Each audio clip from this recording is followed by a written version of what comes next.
você.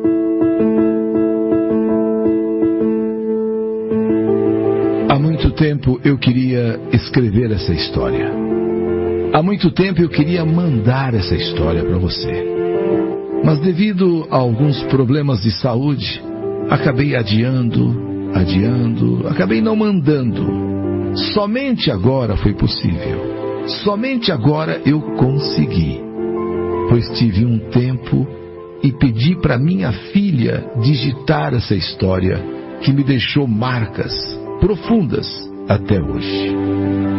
É a minha filha que está digitando o que eu estou falando a ela, Eli Correia. Eu morava com minha mãe e meu padrasto em Mocambo, município de Sergipe.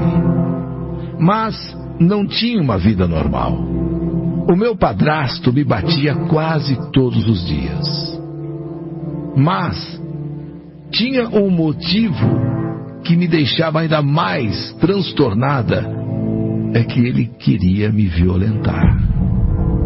Na época, eu com 12 anos, comecei a usar calça comprida, saias compridas, vestidos compridos, porque se eu colocasse um shortinho, se eu colocasse uma roupa mais curtinha, ele já vinha pro meu lado me alisar, passar as mãos. Eu sinto nojo daquele nojento até hoje. Eu sinto nojo, ódio. Ele vivia falando coisas obscenas para mim. Como, por exemplo, que eu ia gostar de fazer sexo com ele. Que eu ia nas nuvens se ele fizesse comigo o que ele pensava em fazer. Sabe, essas coisas horríveis, essas coisas, eu com 12 anos, tendo que ouvir o meu padrasto falando aquelas besteiras, aquelas bobagens e outras coisas mais. Era horrível. Quando eu ameaçava gritar, quando ele começava a me alisar, e eu ameaçava a gritar, ele pegava o chinelo ou a cinta e começava a me bater. E o pior de tudo, dizendo que era eu que estava, era eu que estava provocando ele. E para ele me educar, ele estava me batendo com o chinelo, estava me dando umas cintadas. Isso para minha mãe. Isso para ela. Ele fica. Aí a minha mãe então via aquele negócio e dizia: tá certo, você tem que educar ela mesmo. Já se viu com 12 anos fazer essas coisas? Tem que educar ela mesmo. Ele falava para minha mãe e minha mãe acreditava nele. Que era eu que pedi para ele passar a mão em mim. Olha, vê se pode. Essa menina com essa idade pedindo para eu passar a mão nela. Por isso que eu estou dando as chineladas nela. Por isso que eu estou dando as cintadas nela. E a minha mãe acreditava nele. A minha mãe achava que ele, achava que era verdade. Que eu que pedia para ele passar a mão em mim. E ele então não aceitava isso. Para me educar, estava me dando aquelas chineladas, aquelas cintadas. Olha que absurdo. Como eu era filha única, eu não tinha para onde correr. Os parentes mal vinham em casa. A única pessoa que eu posso dizer que era um anjo de pessoa era a minha tia, irmã da minha mãe. Realmente a minha tia era um amor e me tratava super bem. Mas só que vinha em casa de 4 em 4 anos, de 3 a 4 anos, pois ela morava em São Paulo. Então ela só ia nos visitar lá em Mocambo, lá em Sergipe, a cada 3 anos, a cada 4 anos.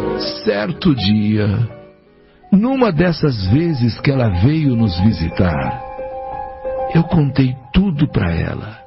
Eu contei tudo para minha tia Helena. E a minha tia ficou tão indignada, a tal ponto em que no dia dela voltar, ela me deu um dinheiro, escreveu um papel e disse: a hora que você puder, você foge. Vai neste endereço lá em São Paulo, me avisa que eu vou te pegar na rodoviária. Me avisa que eu vou pegar você lá no terminal. Fuja. Minha tia não quis falar nada para não criar um problema, para não criar uma briga. Porque, afinal de contas, ela é irmã da minha mãe e o cunhado é o meu padrasto. Então, para não criar uma confusão, na hora que você puder, você foge. Está aqui o dinheiro, guarde esse dinheiro e está aqui o endereço onde eu moro, lá em São Paulo. Vai lá e me avisa antes que eu te espero. Ou quando você chegar lá, você me avisa que eu vou estar na estação te esperando. E isso aí meio por cima, sabe? Eu li assim meio por cima o bilhetinho que ela escreveu, o endereço, tudo, e o dinheiro. E eu vi mal o que estava escrito, porque eu não quis assim, sabe, ficar lendo, tal, que me aparece alguém, né? Aí eu peguei, guardei o dinheiro dentro do travesseiro. Guardei o dinheiro dentro do travesseiro que a minha tia deu. Logo quando ela ia embora, antes um pouquinho dela ir embora, horas antes dela ir embora, ela me deu esse dinheiro e me deu escrito exatamente para onde eu deveria procurar. E o que eu me lembro é que estava escrito qualquer coisa assim, tipo Menck. São Paulo Menck. São Paulo Menck. Foi o que eu li meio por cima, meio rápido, com medo, nervosa e tal. Então ela me deu dinheiro e eu com aquele bilhete, mais ou menos eu escrevi assim, Menck São Paulo, Menck São Paulo, Menck. Então eu guardei debaixo do meu travesseiro, eu guardei o bilhete. Dentro do travesseiro eu guardei o dinheiro. Guardei o papel, guardei o dinheiro em lugares diferentes. Só que, mais uma vez, o meu padrasto apareceu no meu quarto, aproveitando de um descuido, aproveitando da ausência da minha mãe. Mais uma vez, o meu padrasto apareceu no meu quarto e tentou me abusar. Eu não permiti, e mais uma vez eu apanhei. Ele queria porque queria abusar de mim. Ele queria porque queria que eu me entregasse a ele. E eu não permiti e apanhei mais uma vez. É pra você aprender. É pra você aprender. Ele fazia isso pra dizer que estava me educando, que mais uma vez eu fui em cima dele, mais uma vez eu provoquei ele. Quando ele saiu do meu quarto, sem que eu tivesse permitido o abuso sexual que ele queria, quando ele saiu do meu quarto, eu peguei o papel e falei, eu vou fugir. Agora eu vou fugir. Eu pensei, eu vou fugir. Eu nem me lembrei do dinheiro. Eu estava tão desesperada que por um momento eu pensei que ele fosse conseguir. Por um momento eu achei que ele fosse realmente chegar aonde ele queria chegar. Mas eu consegui, sabe, me debater com ele e tal. E quando eu comecei a querer gritar, ele começou a me bater. Eu nem me lembrei do dinheiro. Depois que ele saiu do meu quarto, peguei o papel que estava embaixo do travesseiro, era mais fácil, peguei o papel, e quando então eu fui surpreendida por aquele monstro na porta ali do quarto. Ele saiu, de repente eu pego aquele, e ele viu aquele pedaço de papel na minha mão. E já foi me dando tapas. Tanto que o papel caiu no chão. Então ele falou, tá pensando em fugir, hein, sua vagabundinha? Tá pensando em fugir, hein, sua ordinária? Tá pensando em fugir, hein, sua... E falou lá um nominho, sabe? Um nome assim. Mas não vai mesmo. Antes de um dia você ir embora, antes de você fugir, sua... Falou o nome lá. Você vai ter que fazer o meu gosto. Vai ter que fazer o meu gosto. E rasgou o papel e depois queimou o papel. Nessa hora eu chorei. Mas chorei muito. Porque agora as minhas chances de fugir era zero. Porque eu não li direito o que a minha tia tinha escrito. Eu li por cima. Até porque eu fiquei com medo de ler. Mas vi que estava assim. Qualquer coisa, Menck São Paulo. Menck São Paulo. O que é Menck São Paulo? São Paulo Menck São Paulo. Então eu só lembrava disso. Menck São Paulo. Só que depois de tudo isso que aconteceu com ele pegando o meu papel, dando uns tapas em mim, queimando aquele papel, e eu pensei comigo, minha chance de fugir é zero agora, acabou. Mas aí eu me lembrei do dinheiro, que eu tinha me esquecido, me lembrei do dinheiro que estava dentro do travesseiro, e falei para mim mesma, eu vou sair dessa casa hoje. Eu vou embora. À noite, deixei minha mãe e meu padrasto dormirem.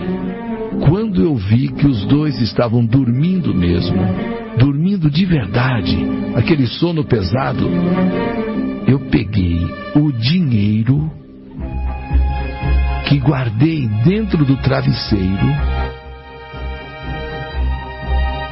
fugi. Fui andando até a rodoviária, que era próxima à minha casa. Não era tão longe. Eu fui andando com aquele dinheiro. Chegando lá eu falei, eu quero o primeiro ônibus que vá para São Paulo Menck. O homem falou, mas que São Paulo Menck? Não, é o primeiro ônibus que vai para São Paulo Menck. Não, aqui tem ônibus que vai para São Paulo. Então é esse mesmo, para São Paulo.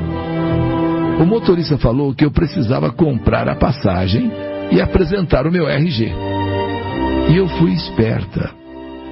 Caso quisessem, caso de repente exigissem, eu fiz um bilhete e falsifiquei a assinatura da minha mãe dizendo que me autorizava a viajar para São Paulo Menck. Comprei a passagem com o dinheiro que a minha tia tinha deixado. Daquele dinheiro que eu pensei que era um dinheirão, somente restou R$20. Somente restou R$20. E com a roupa do corpo, eu peguei o primeiro ônibus para São Paulo Menck. E viajei. Passei fome. Nas paradas dos ônibus, do ônibus, eu comia resto de comida. Porque há aquelas paradas, às vezes em bares, às vezes em pequenos restaurantes. Então eu dava uma disfarçada e comia resto de comida das pessoas. No último dia, vamos dizer assim, na última parada, o motorista, com dó de mim, me pagou um prato executivo. E eu comi desesperada, porque aqueles R$20 não deu para nada. Chegando em São Paulo, eu fiquei na rodoviária Tietê, terminal Tietê. E como eu não conhecia nada em São Paulo, então eu passei a perguntar para as pessoas onde é que ficava São Paulo Menck. São Paulo Menck. Aí as pessoas falam, mas que São Paulo Menck? Não, é São Paulo Menck. São Paulo Menck. Alguém falou, mas espera aí, você não está querendo dizer Vila Menck? Falei, eu não sei, o que eu me lembro de um bilhete que minha tia deixou em minhas mãos assim, olha, São Paulo Menck, mas eu não sei se ela escreveu Vila Menck, porque olha, é o seguinte, Menck não fica aqui em São Paulo, Menck fica em Osasco, Vila Menck fica em Osasco, você tem que, é um bairro de Osasco, então você tem que ir até ao metrô Armênia, pegar um ônibus até Osasco. Aí eu falei, bom, mas então São Paulo é São Paulo. Menck é Menck, Vila Menck é outra coisa, Vila Menck é um bairro lá de Osasco. Falei, será que eu li errado? Será que... Quer ver que ela colocou um V? Eu nem percebi o V, já vi São Paulo, V, Vila Menck. Escreveu Osasco, eu não percebi, sei lá. Então eu falei, então acho que eu vou então para Osasco. Então eu peguei, com a orientação que eles me deram, dali do terminal Tietê, eu fui até o metrô Armênia e peguei ônibus para Osasco. E fui à procura do tal Menck. Só que eu não esperava que quando eu cheguei na tal Vila Menck, tem duas Vila Menck. Uma é pro lado de Osasco, Vaz Divisa, e outra do lado do Carapicuíba. Eu estava do lado de Osasco, era a Vila Menck, mas estava procurando em Osasco.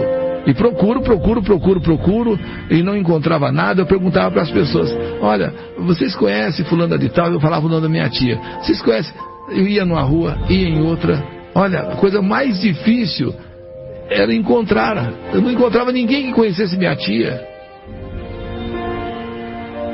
Eu estava no lugar errado. Aí eu descobri que tinha duas Menck, uma de Osasco e outra em Carapicuíba. Chegando então à Vila Menck, a do lado de Carapicuíba, eu comecei a andar para ver se encontrava a casa da minha tia. Pelo que eu me lembrava por alto, o número era 99. Eu sei, era São Paulo, Menck 99, sei lá se tinha nome de rua. Na hora você não presta atenção no que você lê. E se você lê, às vezes você não grava na memória. Então tá lá agora na Vila Menck, do lado de Carapicuíba, perguntando do número 99 da minha tia. Achei várias casas número 99. Cada rua tem casas número 99, mas nenhuma era da minha tia. E as pessoas diziam que nem sabiam quem era essa tal Helena, que era a tia que eu procurava, tia Helena. E aí eu comecei a ficar desesperada, pois eu não sabia o que fazer. Eu estava desesperada, sem dinheiro, porque o dinheiro todo eu gastei na viagem, comprando passagem e tal. Até que eu passei na frente de uma casa. Isso, olha, depois de horas de andar, andando, morrendo de fome, andando, morrendo de sede, andando cansado, andando à procura da tia Helena. Até que eu passei num lugar assim, meio ermo assim, eu passei em frente a uma casa e vi uma senhora na janela. Era um sobrado e a senhora estava na janela. Não que fosse a minha tia, mas de longe, quando eu vi assim, eu não sei, acho que eu estava tão assim, variada, que me pareceu a minha tia. Falei, será que não é minha tia? Acho que é minha tia.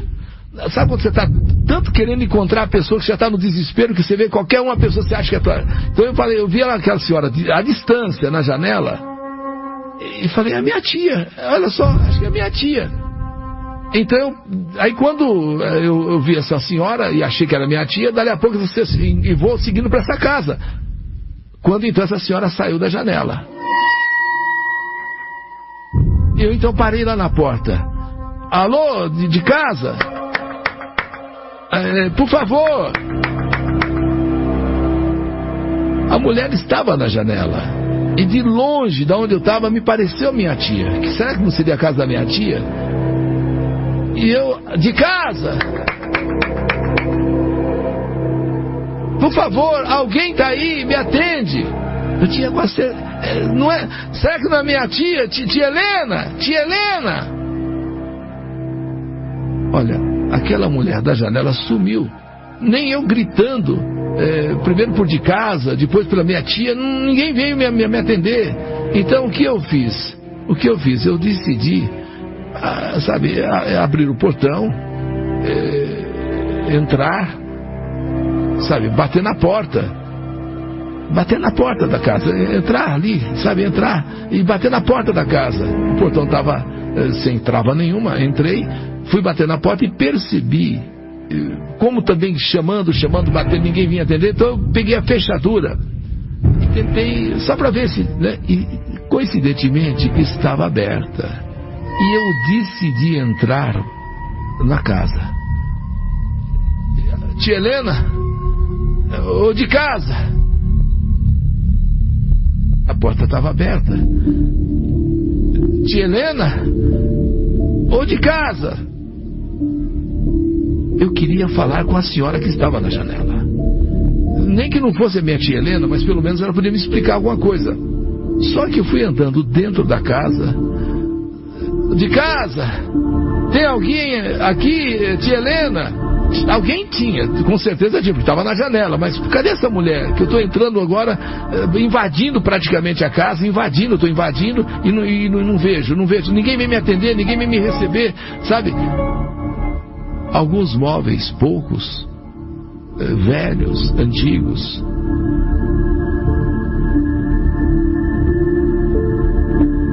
Foi quando eu percebi que aquela casa era uma casa abandonada.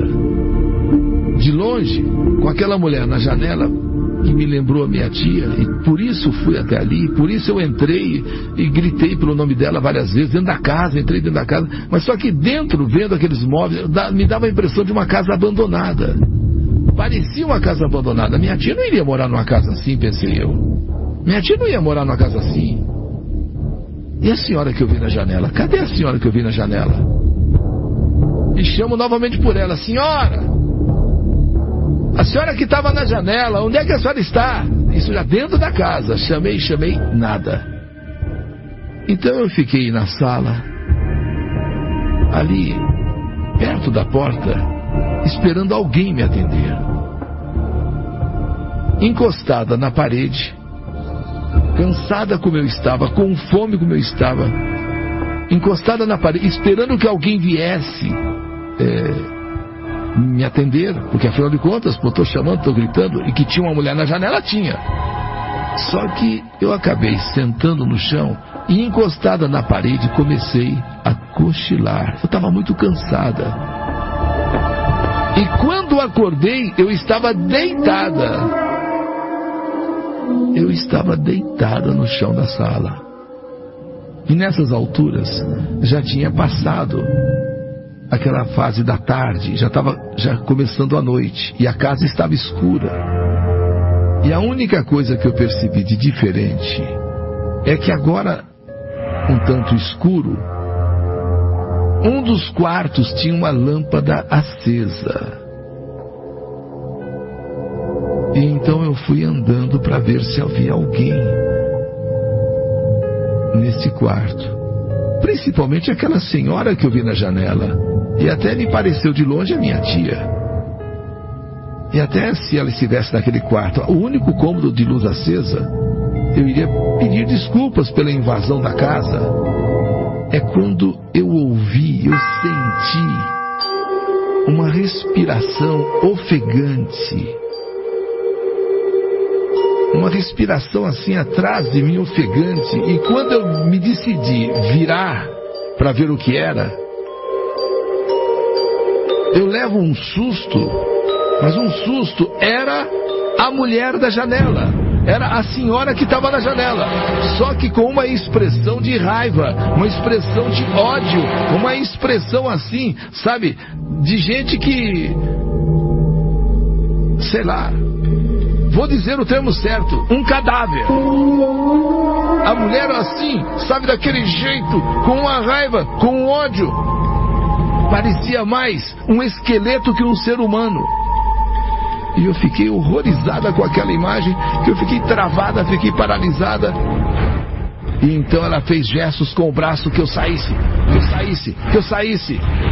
E eu sem saber o que dizer, sem saber o que fazer, eu não conseguia nem falar, nem me movimentar, assustada com aquilo. E ela fazendo gesto assim, que eu saísse, que eu saísse. E não tendo como sair pela porta da sala. Então o que eu fiz? Porque ela estava exatamente ali, na porta. E ela pediu que eu saísse, que eu saísse, que eu saísse, que eu saísse, mas como eu vou sair? Então eu corri para o quarto, aquele quarto que estava com a luz acesa. No que eu entrei no quarto, tranquei a porta por dentro. E para aumentar o meu medo e desespero, a porta começou a ser forçada. A porta começou a ser forçada. E eu pensei comigo, e agora? E agora? O que vai acontecer? E agora? O que agora? E agora? E a porta começou a ser forçada. É quando eu ouço: me ajude, me ajude, me ajude, me ajude. Nisso eu olho para trás e vejo na cama, que até então, do jeito que eu entrei no quarto, eu entrei, fechei a porta, tranquei, aí aquela coisa começou a querer forçar a porta. Eu não tinha, sabe, não tinha, só ali olhando ali a porta, segurando a porta. E quando eu olho para trás e vejo na cama o corpo daquela mulher que eu vi na janela.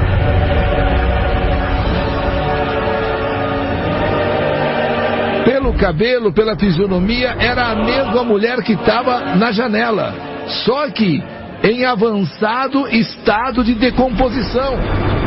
Só aí que eu fui perceber que aquele quarto estava mal cheiroso, estava com cheiro forte. Só aí, porque eu estava tão desesperado que eu não tinha percebido. Agora, enquanto eu estou aqui segurando a porta para que a pessoa não entre, eu ouço aquele pedido lá de fora: me ajude, me ajude. E nisso eu olho para trás, vejo na cama aquele cadáver, aquele corpo em estado de decomposição e em estado avançado. Então eu comecei a orar, então eu comecei a rezar, então eu comecei a pedir a Deus para me ajudar.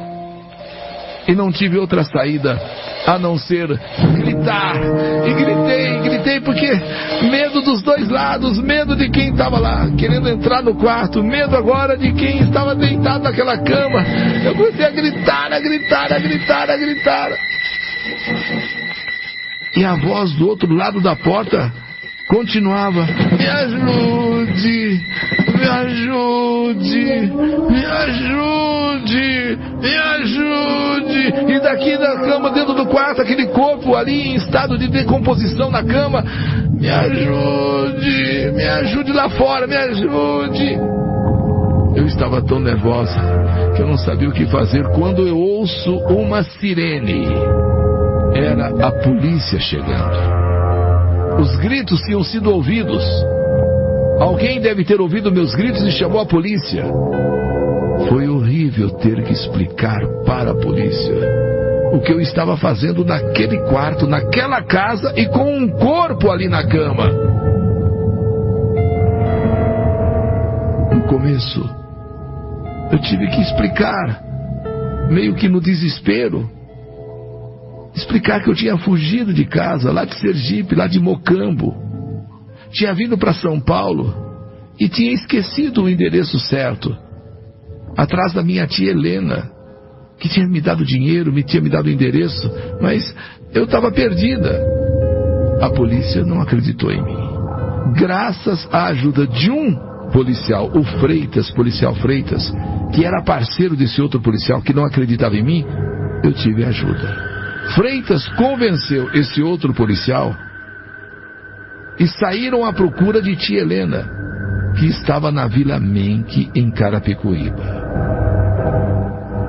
E quando eu cheguei, a minha tia me acolheu com todo amor, com todo carinho, e tornou-se uma mãe para mim. Enquanto isso, os policiais, os investigadores, estavam naquela casa onde eu tinha invadido, aonde eu teria que dar ainda mais explicações, porque apesar de toda a minha história ser convincente, mas o que eu fazia num quarto com um corpo? Há aquelas desconfianças que a polícia tem, claro, evidente, porque afinal de contas tinha um corpo ali. Dias depois, eu fui intimada a dar outro depoimento sobre o que tinha acontecido. E descobri que aquela senhora estava no quarto, deitada, em estado de decomposição avançado. Ela tinha sido abandonada pelos seus filhos e trancada naquele quarto pelos próprios filhos, que eram usuários de drogas. Lá na delegacia que eu soube que os filhos drogados, usuários de drogas, tinham trancado a mãe lá no quarto. A mãe doente, a mãe num estado de saúde deplorável, trancada naquele quarto, por conta do vício dos filhos, com drogas, acabou vindo a morrer. E o seu corpo ficou lá estendido na cama. Foi uma experiência que eu nunca podia imaginar que iria viver em São Paulo. Quando vim aqui para me encontrar com a minha tia, foi para me salvar, foi para me livrar do meu padrasto. Mas não achei que fosse tão difícil encontrar a minha tia. São Paulo Menck. Era o que eu lembrava, já que ele pegou aquele papel da minha mão, rasgou e queimou. Mas eu tinha lido meio por cima São Paulo Menck. Só aqui eu descobri que Vila Menck é em Osasco, não é em São Paulo. E que tem uma parte que é Carapicuíba, outra Osasco. E ela morava na região de Carapicuíba. E só depois, com a ajuda do policial, que eu a encontrei. Eu fiquei com um trauma tão grande, que está sendo difícil eu superar esse trauma. Eu estou até hoje fazendo tratamentos para perder o medo de ficar em casa sozinha, para perder o medo de enfrentar certas coisas.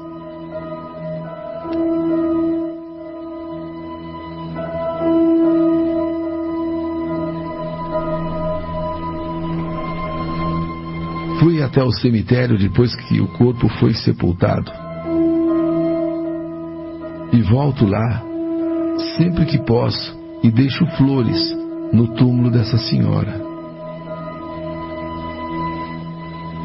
Ainda escuto do lado de trás da porta, do outro lado da porta, aquela voz: me ajude, me ajude, me ajude. Eu ali segurando a porta e a pessoa querendo abrir a porta: me ajude, me ajude. E quando eu olho para trás, aquele corpo.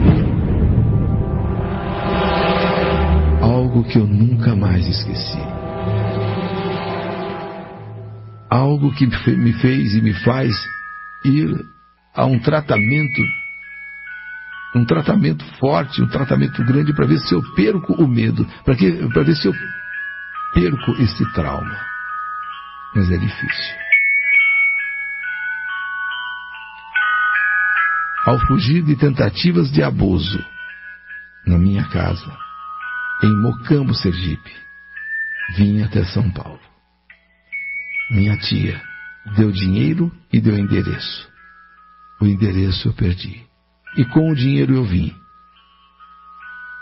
São Paulo Menck. Era o que eu lembrava de que tinha lido. São Paulo Menck. E não imaginava que Menck era Vila Menck, em Osasco, divisa com Carapicuíba. Tudo isso eu passei aqui. Aquela senhora na janela. De longe me pareceu minha tia. Fui até aquela casa. E ninguém me atende. Só depois, aquela respiração forte, eu olho para trás, o impacto de uma imagem cadavérica de uma pessoa sofrida com ódio e fazendo gestos assim de que eu saísse, de que, sei lá, eu corro então para aquele quarto que está com a luz acesa, tranco no quarto e a pessoa tenta abrir a porta. É quando eu olho para trás e vejo aquele corpo em estado de putrefação, deixada ali, aquela mãe doente, pelos filhos drogados, acabou morrendo e ficando.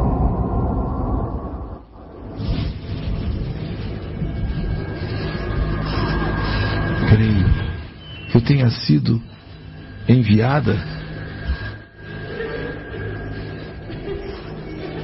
para ajudar exatamente que aquilo se resolvesse, porque não tem outra explicação.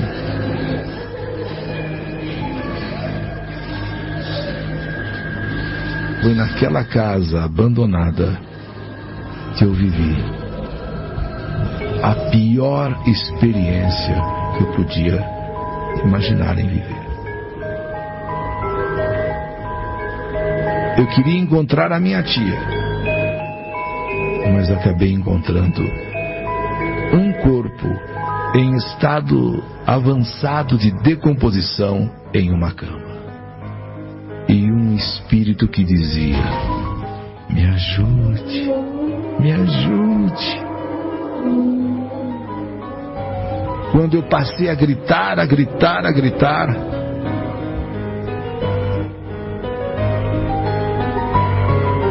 quando os vizinhos chamaram a polícia. E tudo então foi descoberto.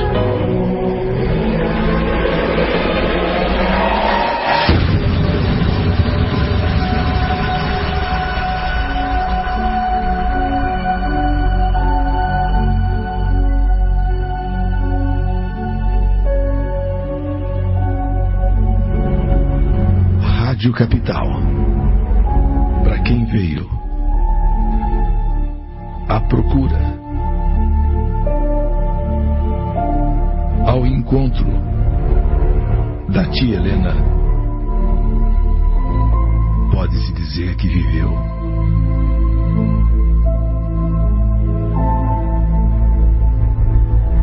a mais dura experiência. Que saudade de você! É mais uma história que a vida escreveu.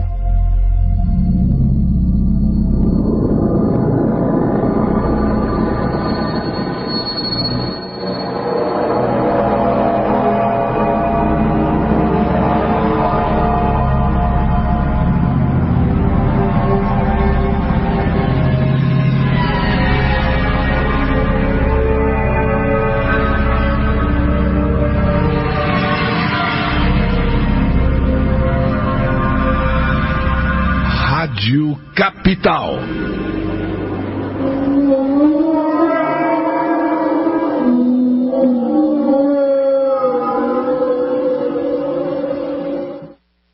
mais uma história que a vida escreveu.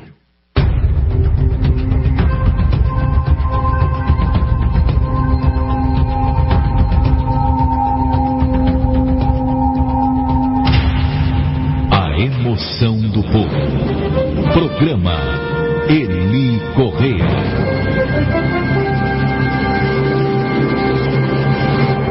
Sessão Líder, que saudade de você. Capital. Oi, Eli, boa tarde. Que história, né, Eli? São os mistérios da vida, né, Eli? Ela teve que vir de tão longe para essa mulher ter um enterro digno, né? Que